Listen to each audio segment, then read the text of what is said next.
Bismillahirrahmanirrahim. Assalamualaikum warahmatullahi taala wabarakatuh. Bertemu lagi kita dalam kuliah online kita pada kali ini, dan ini adalah merupakan sesi yang ketiga, iaitu kita berada dalam slot yang ke-9. Okey, slot ke-9 masih lagi di dalam tajuk ataupun dalam modul Fundamental of Injection Molding, FOIM.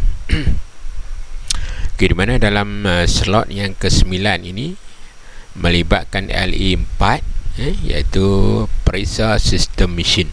Okay, mana khusus yang kita akan bincangkan hari ini berkaitan dengan kefungsian mesin ataupun machine functionality.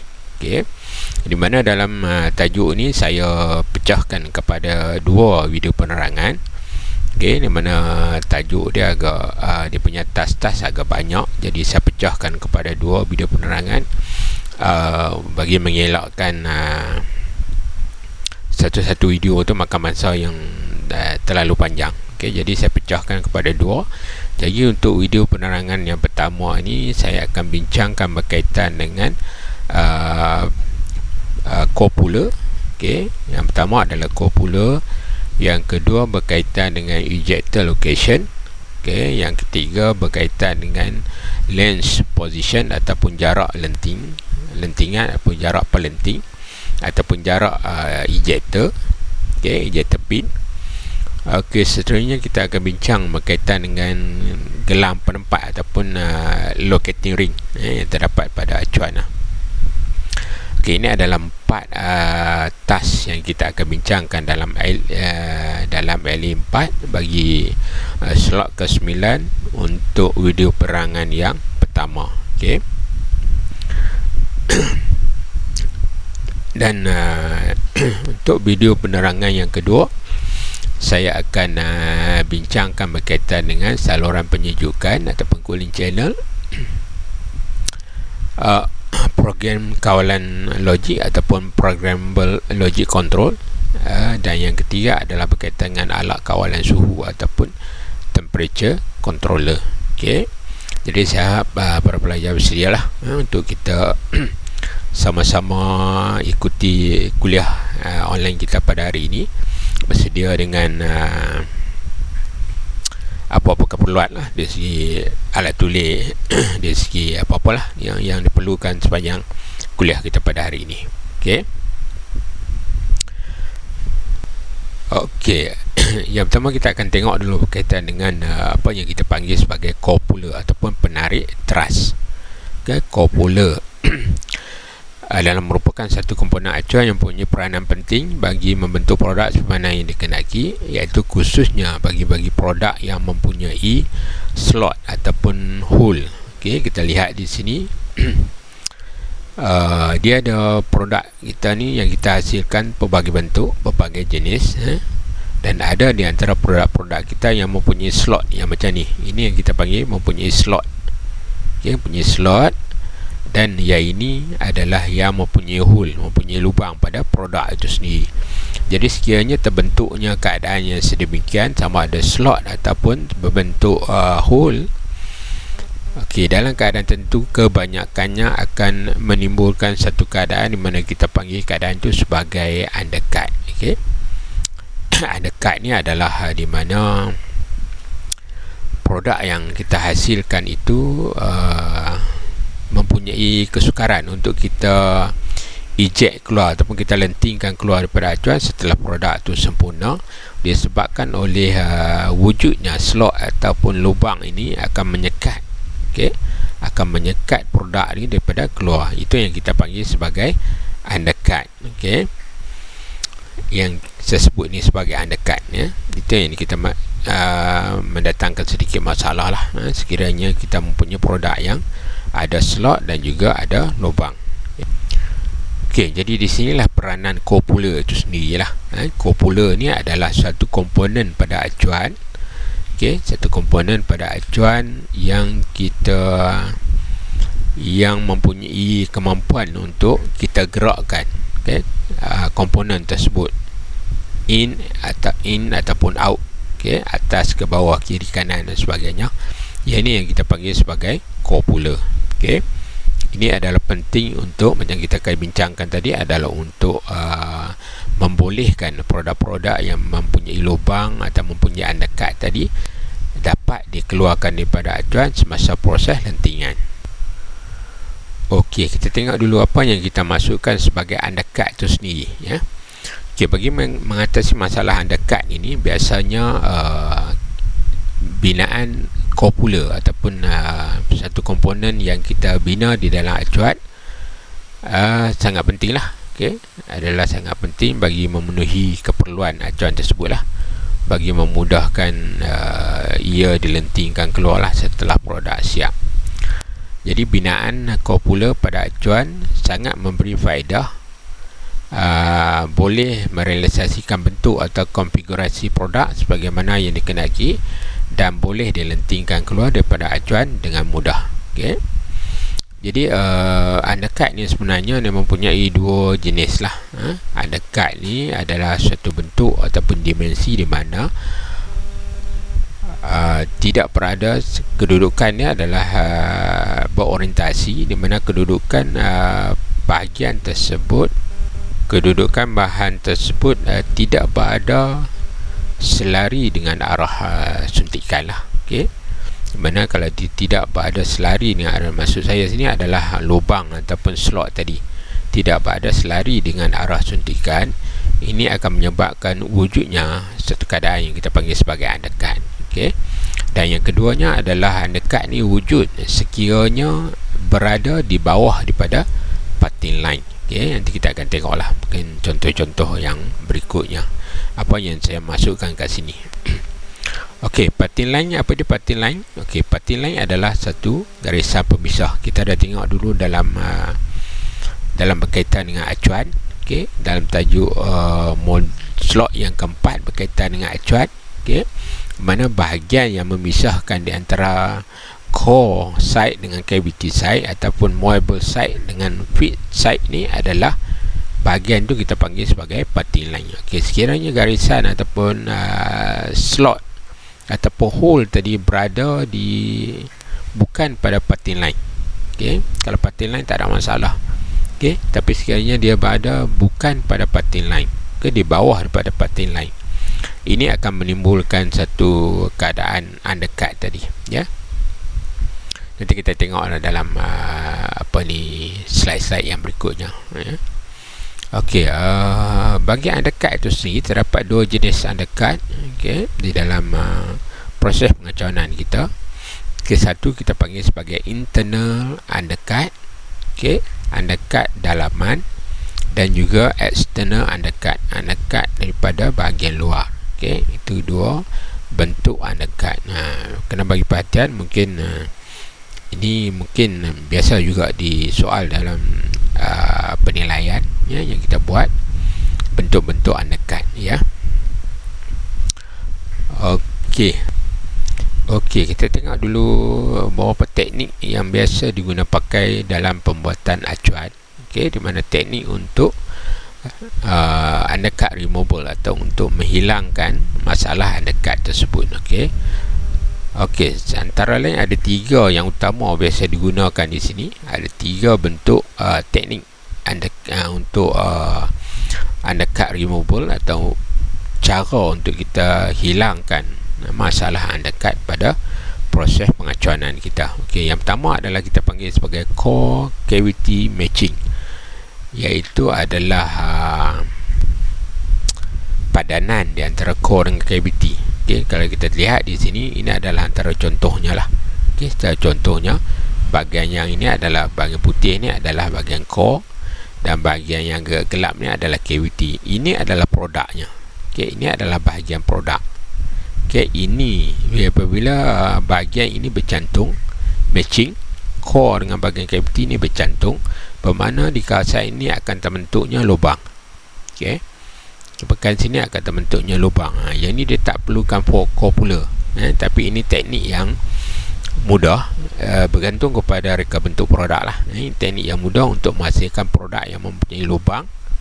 Okey, jadi teknik ini kita panggil sebagai core cavity matching teknik. Okey, kaedah padanan di antara core dengan cavity. Okay. Itu yang pertama lah. Okay. Yang kedua, slider mechanism. Okay. Slider mechanism. Okay, slider mechanism ni kalau kita perhatikan gambar rajah di bawah ni, ini menunjukkan adalah kedudukan slider. Ini adalah kedudukan slider. Pergerakan slider ni, okay, slider mechanism boleh bergerak ke kanan dan ke kiri.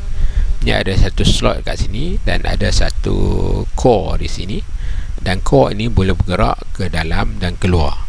Ini slider mechanism kita panggil. Okay. Jadi dalam keadaan asal, kedudukan sebegini, ini akan wujudkan undercut. Ini akan mewujudkan undercut sebab ada slot di sini. Okay, jadi ejector bila dia tolak produk ni keluar, dia akan sangkut di bahagian sini.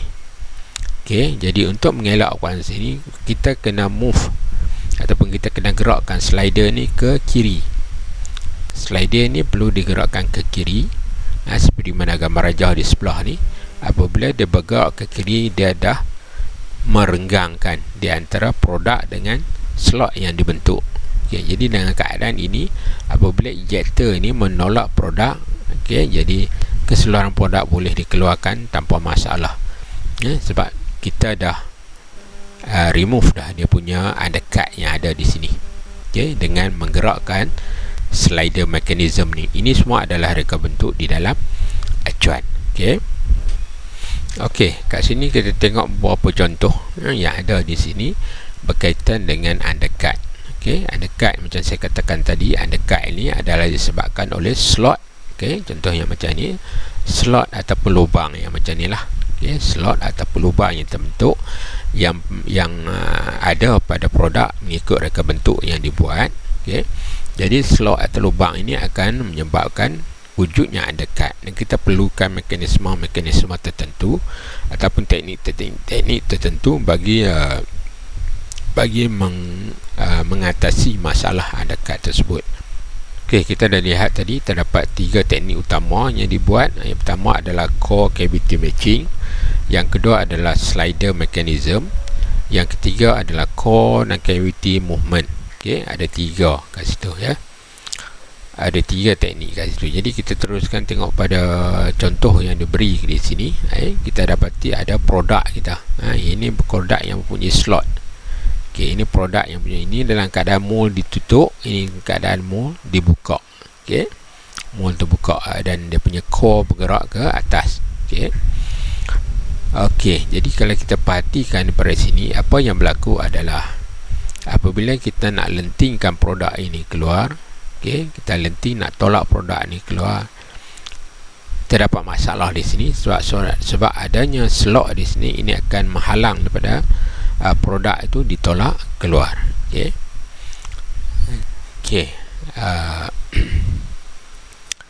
Tetapi apabila kita buat perubahan, okey, ini adalah satu keadaan yang baik, reka bentuk yang agak kurang elok lah, okay? Yang kurang berkesan lah pada acuan kita.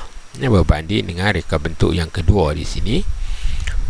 Produk yang sama, tapi kita cuma ubah reka bentuk dari segi acuan, di mana kita letakkan parting line ini, kita letakkan slot yang ada pada produk ini pada kedudukan parting line. Okay, sekiranya kita letakkan produk ni, slot yang ada pada produk itu pada kedudukan parting line. Okay, pada kedudukan parting line, kita lihat sini, ini adalah garisan parting line antara core dengan cavity. Okay, parting line. Jadi slot ni berada di tengah-tengah pada kedudukan parting line. Jadi apabila core slot ni berada pada kedudukan parting line, apabila mold membuka saja, okay, kita lihat ni, apabila mold kita membuka, maknanya slot yang terbentuk ini tidak terhalang. Okay, slot terbentuk itu akan kekal di kedudukannya, dan ini akan memudahkan kita untuk membuat proses ejection, menolak produk itu keluar. Jadi kat sini tidak terbentuknya undercut walaupun terdapat slot. Okay, sebab sebagaimana yang saya bincang dalam slot yang dalam slide awal-awal tadi, di mana kedudukan undercut biasa wujud kalau berada di bawah parting line. Kalau pada parting line, dia tak dinamakan undercut. Okey. Okey, begitu juga dengan reka bentuk yang kedua di bahagian bawah ni. Okey, ini adalah dari segi perubahan daripada reka bentuk acuan lah. Okey, kalau tengok untuk jenis yang pertama ni adalah apabila acuan dibuka, okey, oleh kerana terdapatnya slot di sini. Okey, slot yang ini adalah di sinilah. Okey, di sini apabila dia acuan dibuka, mana apabila core bergerak ke atas, jadi produk akan lekat pada bahagian core ni, dan bila ejector menolak produk keluar, dia akan sangkut di sini dan produk akan gagal dilenting keluar. Okey, jadi perubahan yang dibuat adalah perubahan mengubah kedudukan slot dan lubang yang ada. Okey, jadi inilah hasil dia. Ini akan memudahkan apabila tidak ada slot di sini. Jadi ini akan memudahkan acuan tu produk dihasilkan pada acuan tersebut dan memudahkan proses ejection berlaku. Okey. Okey, kat sini kita lihat lebih lanjut berkaitan dengan jenis-jenis undercut lah, yang kita dah tengok daripada awal tadi, iaitu di mana jenis-jenis undercut terdapat dua lah. Yang utama iaitu internal undercut dan external undercut. Jadi kita cuba fahamkan apa yang dimaksudkan dengan internal undercut dan juga external undercut. Okey. Okey, kita tengok yang pertama adalah internal undercut. Okey, di mana untuk external undercut ini kita boleh atasi dengan beberapa kaedah atau beberapa cara. Okey, yang pertama adalah post ejection, iaitu kita menolak dengan daya yang kuat. Ini adalah khusus untuk produk-produk yang kita namakan sebagai snake lip. Okey, snake lip yang tidak terlalu besar dia punya undercut dia. Okey, undercut dia sedikit saja di pegang hujung. Jadi apabila kita force dengan daya yang tinggi untuk menolak, mana kita tahu bahan plastik kita dalam bentuk boleh berada dalam keadaan yang kekenyalan, adapun dalam keadaan yang boleh lentur. Jadi apabila kita force dengan daya yang tinggi, maknanya produk itu boleh dikeluarkan daripada acuan. Okey. Yang keduanya adalah collapsible core ataupun kembang kucup. Okey, collapsible core, mana core kita mempunyai core untuk mengembang dan mengucup lah. Nanti kita akan tengok di dalam video tambahan saya ada sharekan lah yang berkaitan dengan proses ejection ni. Okey, untuk undercut. Jadi selain daripada video penerangan yang saya buat ni, saya juga ada kongsikan video berkaitan dengan animation berkaitan dengan proses ejection. Proses ejection yang digunakan bagi produk-produk yang mempunyai keadaan undercut, ya. Jadi kita boleh lihatlah sama-sama apa yang dimaksudkan dengan collapsible core tersebutlah. Okey. Yang ketiga adalah lifter, menggunakan lifter, dan yang keempat adalah menggunakan unscrewing mechanism. Mungkin juga melibatkan motor, melibatkan gear, melibatkan rantai dan sebagainya lah. Okey, ini adalah unscrewing mechanical kita panggil. Okey, di mana kita tahu contohnya pada botol dan sebagainya yang mempunyai trip.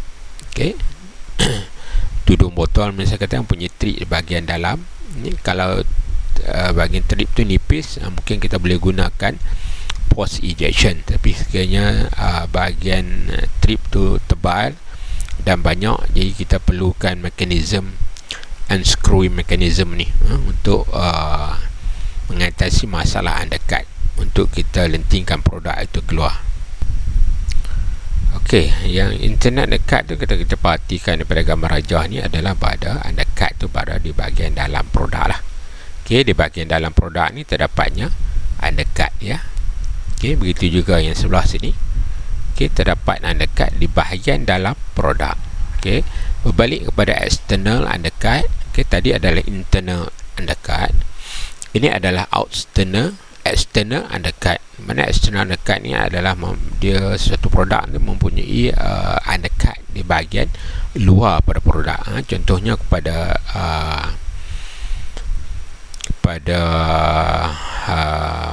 botol kita, bahagian muncung botol atau bahagian hujung botol tu terdapat di mana kita nak padankan dengan penutup botol tu, kat situ ada undercut, ya. Kat situ ada undercut. Jadi itu kita panggil sebagai external undercut. Okay, external undercut. Jadi kat sini undercut ni kita boleh atasi dengan beberapa kaedah lah. Okay, kalau tadi untuk external undercut kita ada 4 kaedah tadi, yang mana untuk external undercut kita ada 2 yang utama lah. Okay, yang pertamanya adalah slide core actuated by mechanical pin, di mana kita ada sliding core di bahagian luar yang diaktifkan dengan pergerakan pin secara mekanikal lah. Okay, yang pertama. Manakala yang kedua adalah hydraulic ataupun pneumatic cylinder ataupun core. Okay, di mana sama macam slide core tadi juga, tetapi dia menggunakan kuasa minyak hidrolik ataupun pneumatik ataupun kuasa angin mampat untuk menggerakkan core pulau tersebut ke dalam dan keluar. Okay, itu adalah 2 kaedah, okay, bagi external undercut yang biasa kita gunakan lah dalam proses penghasilan acuan. Okay, ini adalah contoh kaedah-kaedah yang digunakan untuk mengatasi masalah undercut tadi. Okay, salah satu daripadanya adalah slider mechanism ataupun slider movement. Okay, di mana ini yang kita panggil sebagai slider. Bahagian ni akan bergerak. Okay, bahagian ni akan bergerak keluar dan ke dalam, dan pada yang sama apabila dia bergerak angular pin, yang ini kita panggil sebagai angular pin. Apabila angular pin ni bergerak, dia akan menolak core ni ke dalam dan juga keluar. Okay, ke dalam dan keluar ini membolehkan undercut pada bahagian slot atau bahagian lubang kita dapat release ataupun kita dapat remove daripada situ semasa proses ejection ataupun proses pembukaan acuan berlaku. Okay, ini kita panggil sebagai slider mechanism. Okay, seterusnya adalah sebelah kanan ni pula adalah slide core movement by hydraulic cylinder. Ini adalah hydraulic cylinder di mana bahagian core pin ni, ini yang membentuk lubang pada produk plastik lah. Jadi sliding core ni boleh bergerak masuk dan keluar dengan diaktifkan ataupun diaktifkan dengan menggunakan kuasa tolakan minyak hidrolik. Okay, ini yang kita panggil sebagai slide core movement by hydraulic cylinder. Ini biasanya untuk produk-produk ataupun momo yang besar lah. Kalau untuk momo yang lebih kecil, kita biasa gunakan slide core movement juga, tapi menggunakan pneumatik, ya. Sebab pneumatik tu dia kuasa dia agak perlahan sikit lah, agak kecil sikit berbanding dengan kuasa minyak hidrolik. Okey, kita sambung lagi. Manakala yang ini pula adalah unscrewing mechanism. Okay, unscrewing mechanism ni terutama untuk produk-produk yang mempunyai undercut lah, terutama sekali undercut yang bahagian luar. Okay, undercut yang bahagian luar. Dan kat sini kalau kita tengok dia mempunyai mechanical movement di sini. Okay, mechanical movement di sini bertujuan adalah untuk memusin produk yang terbentuk. Okay, produk yang terbentuk dengan penggerakan acuan buka tutup, ia dengan sendirinya akan memutarkan bahagian pin tersebut. Dengan cara yang sama, ini akan mengeluarkan produk yang mempunyai undercut daripada acuan. Ya, ini adalah antara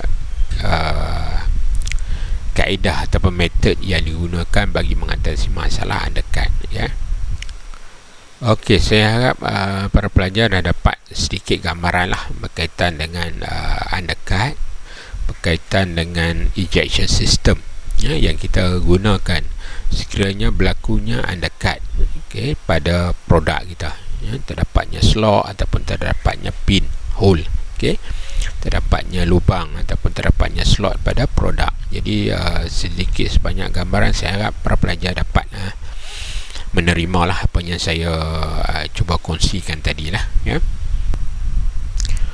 Okey, seterusnya pula kita akan lihat pula berkaitan dengan ejector location dan juga jarak panjang pelenting ataupun launch position.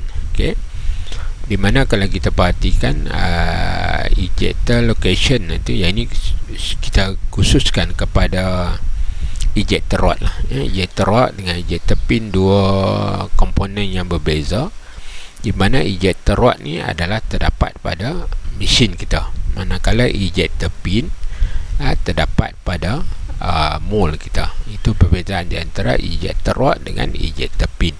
Jadi kat sini kita nak bincangkan berkaitan dengan ejector rod, iaitu adalah pelenting yang terdapat pada mesin kita. Okey, di mana pelenting ataupun ejector rod ini bilangan ataupun kedudukannya ditentukan oleh mesin dan kita boleh laraskan. Okey, kita boleh laraskan kedudukan berdasarkan kepada kesesuaian mold kita lah, ya, kesesuaian mold kita. Di mana kalau kita perhatikan kat sini, okey, ini adalah beberapa kedudukan ejector rod pada mesin kita. Okey, jadi ejector rod ni kita boleh ubah sesuai. Kita boleh tukar kedudukan dia berdasarkan pada kedudukan ejector hole pada acuan kita.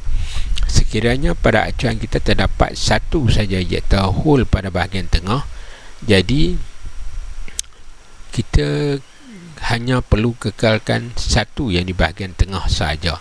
Okey, yang lain-lain kita kena keluarkan, okey, bagi mengelakkan daripada kesukaran ataupun mengelakkan daripada kegagalan fungsi lentingan itu. Okey, sekiranya pada acuan kita terdapat, contohnya ada 5 kedudukan ejector hole. Okey, ini terutama sekali untuk produk-produk yang besar, besar.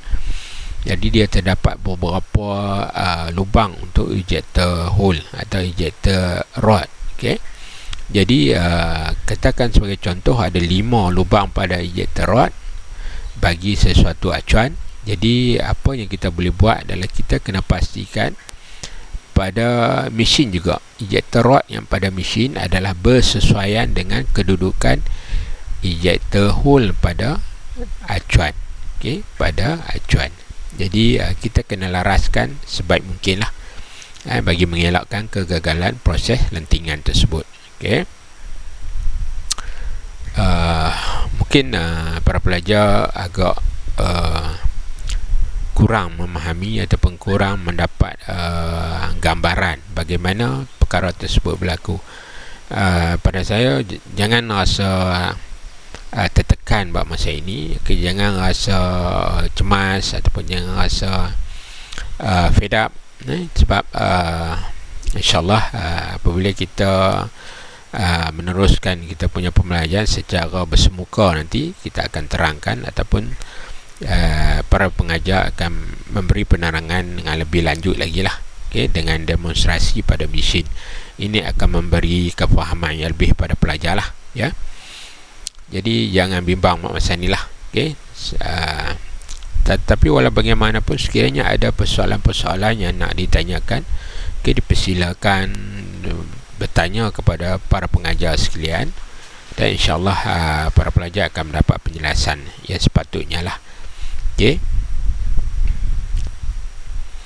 Okey, yang ni pula kita nak tengok apa yang dimaksudkan sebagai ejection distance ataupun jarak lentingan. Okay, jarak lentingan ini penting untuk kita laraskan dengan betul dia punya jaraknya.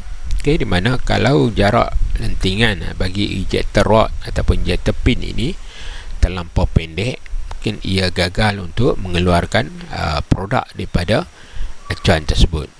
Tapi walaupun sekiranya kita membuat setting atau membuat pelarasan ejector rod, panjang ejector rod ataupun ejection distance ini terlampau panjang, okay, ini akan menyebabkan pembaziran dari segi masa dan mungkin akan mempercepatkan wear and tear pada ejector pin kita.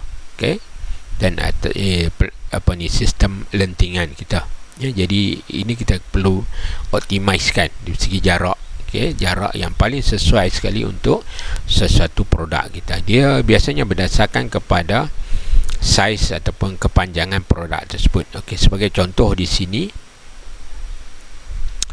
okey, sebagai contoh ini kalau kita lihat, okey, ya, ada di sini. Ini kalau ini adalah jarak lentingan, okey, maknanya dalam keadaan ini, okey, dalam keadaan ini produk kita boleh keluarkan kalau jarak yang sesuai.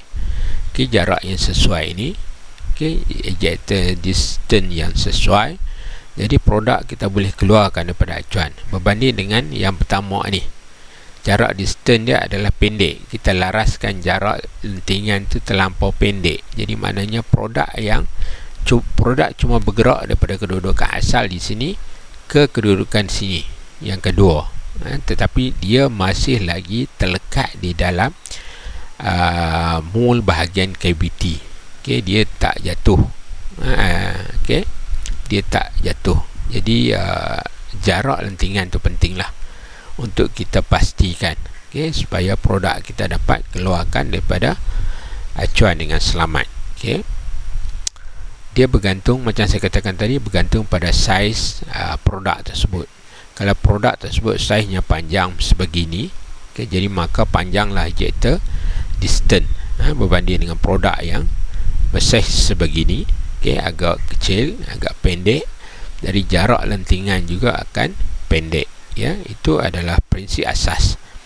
Okey, prinsip asas dalam proses pelarasan bahagian ejection distance, ya, jarak panjang pelenting ataupun panjang ejector pin. Okey, ini sedikit kita lihat beberapa asas dalam reka bentuk lah kedudukan ejector pin.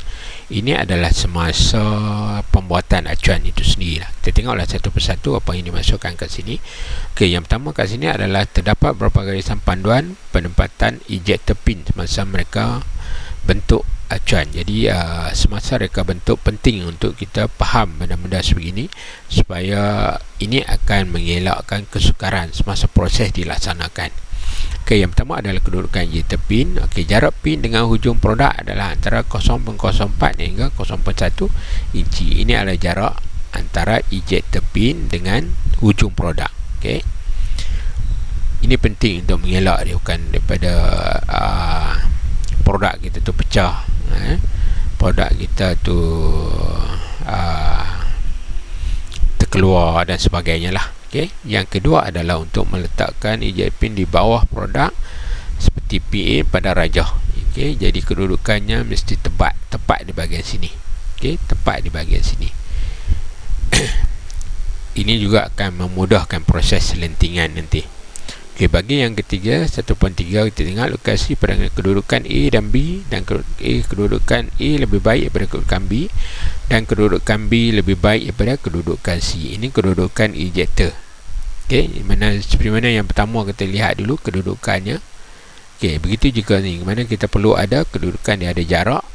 A ni adalah baik daripada B dan B ni adalah lebih baik daripada C. Mana C kedudukannya dalam bentuk sending yang sebegini, ini akan mengurangkan, okay, daya tolakan, sebab contact point yang ada kat sini dalam bentuk sending sebegini, ini akan mengurangkan daya tolakan berbanding dengan kedudukan yang sebegini dan A dan juga B.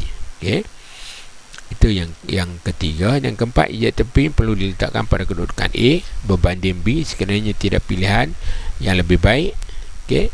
Mesti meletakkan pin 0.0005 inci di bawah paras parting line sekadar untuk venting. Okey, mana jadi kedudukan A ni lebih baik daripada kedudukan B. Okey.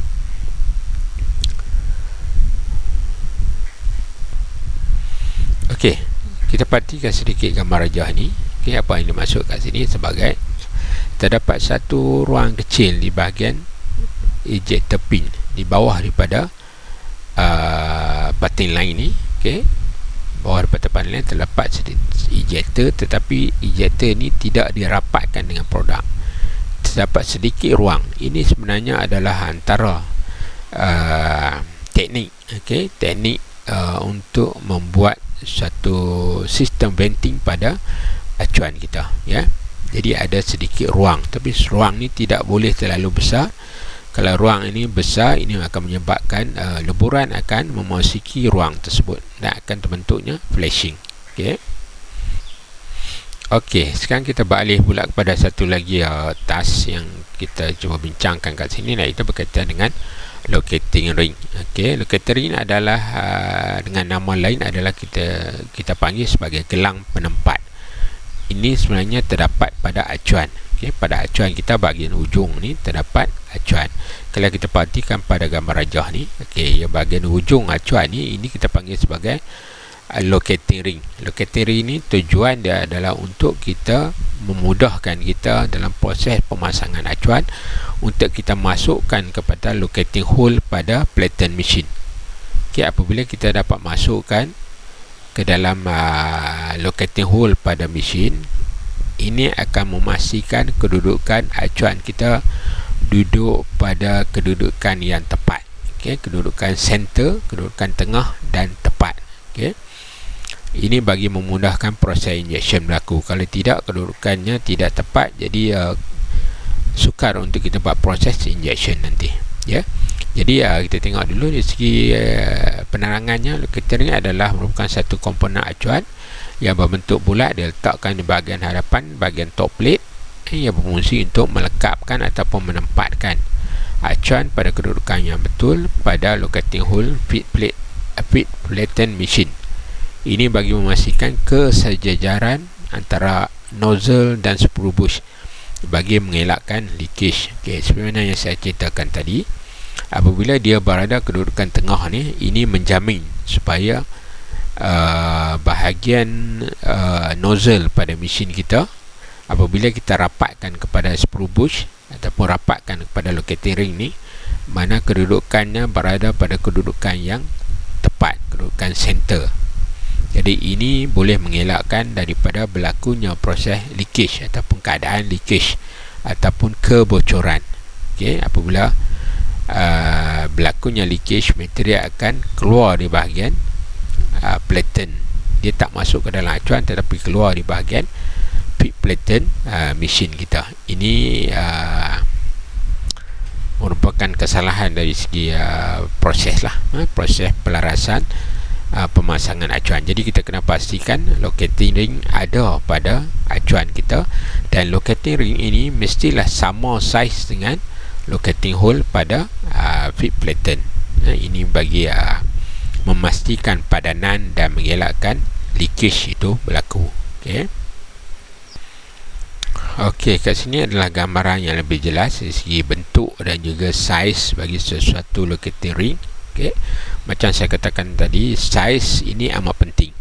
Saiz amat penting untuk kita pastikan. Ini adalah boleh kita katakan sebagai initial setup mold ataupun perkara-perkara asas yang kita kena pastikan terlebih dahulu sebelum kita membuat pemasangan pada mesin kita, pemasangan acuan pada mesin kita.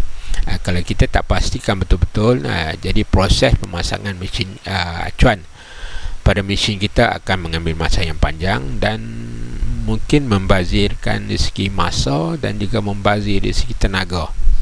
Mungkin kita kena buat kerja berulang kali sebelum kita dapat membuat pemasangan dengan betul. Jadi pemeriksaan ataupun kena pasti saiz locating ring amat penting dalam proses pemasangan acuan. Jadi saya rasa kita punya penerangan slot pertama kita ni, penerangan video untuk slot ke-9, penerangan video pertama ni saya rasa sampai di sini.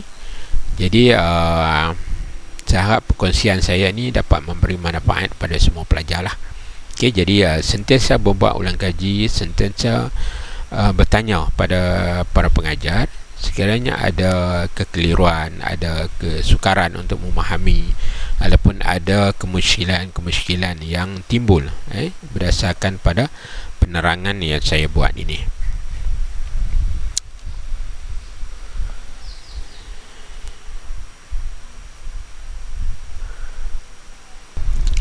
Okey, jadi untuk kuliah kita yang ke-9 ini, untuk slot yang ke-9 ini, video penerangan pertama ni, saya rasa sampai di sini dululah. Okey.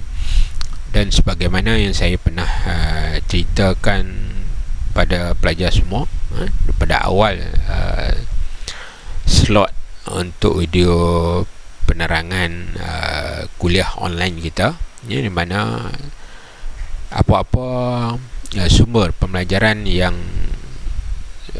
secara video terutamanya saya kongsikan di dalam saya punya web Cikgu Hakimin ini, di dalam channel YouTube yang saya bina. Jadi boleh di mana-mana kedudukan para pelajar, di mana-mana yang mempunyai akses pada internet, para pelajar boleh go through, atau boleh pergi kepada saya punya channel YouTube dengan alamat web Cikgu Hakimi, ILPJ YouTube, ataupun pergi search dapatkan Hakimi Adam YouTube, dan para pelajar akan menemui video-video penerangan di dalam yang berkaitan dengan kuliah online kita, terutama untuk Fundamental of Injection Molding. Buat masa ini saya ingat dalam 15 ataupun 16 video saya dah kongsikan dalam channel YouTube saya. Jadi bolehlah subscribe dan share dengan kawan-kawan supaya lebih ramai mendapat manfaat. Okey, jadi untuk kelas kita, saya rasa kita sampai di sini.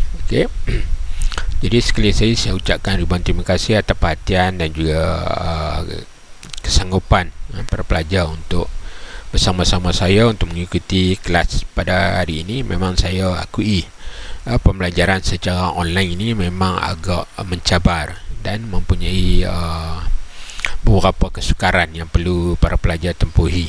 Begitu juga dengan saya untuk menghasilkan video-video sebegini. Memang ada beberapa cabaran yang saya sendiri kena atasi. Jadi sama-samalah kita tingkatkan semangat dan sama-samalah kita beri perhatian yang lebih supaya lebih banyak input-input yang kita dapat fahami, input-input yang dapat kita serapkan sebagai bekalan untuk kita seterusnya apabila kita memasuki ILP untuk buat sesi praktikal nanti. Jadi akhir kata di sini saya sekali lagi ucapkan terima kasih, dan kita berjumpa lagi dalam slot video penerangan yang kedua. Nanti saya akan kongsikan. Dan untuk slot-slot yang seterusnya. Jadi saya tinggalkan di sini dengan ucapan Assalamualaikum warahmatullahi taala wabarakatuh. Semoga kita bertemu lagi dalam slot kuliah online yang akan datang. Sekian, terima kasih.